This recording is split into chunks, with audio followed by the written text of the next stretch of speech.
NASA's Space Crew-9 mission wrapped up on March 18, 2025, marking the safe return of 4 astronauts after nearly 9 months aboard the International Space Station, ISS. The crew consisted of NASA astronauts Nick Hague, Suni Williams, and Butch Wilmore, along with Russian cosmonaut Alexander Gorbunov. Delays with Boeing's Starliner spacecraft caused the Crew-9 mission to be extended, forcing the astronauts to spend almost 270 days in space, far longer than initially planned.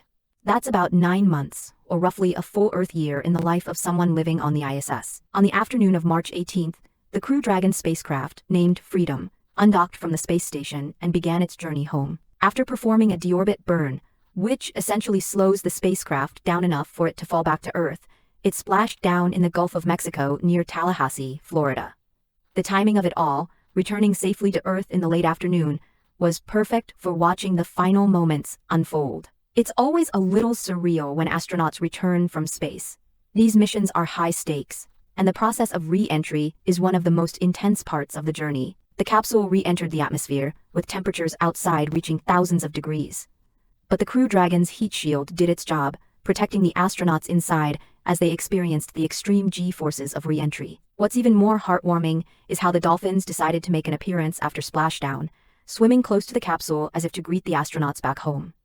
It's one of those little moments that reminds us of the beauty and unpredictability of life on Earth.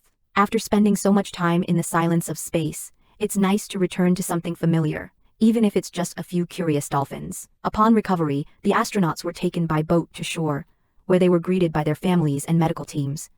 It's hard not to imagine how it must feel to finally take that first breath of Earth's air after months in space. The Crew-9 mission, with all its challenges and triumphs, reminds us just how far humanity has come in our exploration of the cosmos, and how much more we have to learn. The mission didn't just mark another chapter in the history of space exploration, it also contributed significantly to scientific research, with the astronauts conducting experiments that will help us understand the long-term effects of living in space. After all, it's not just about getting to space, it's about how we make it back safely, and what we learn from the journey.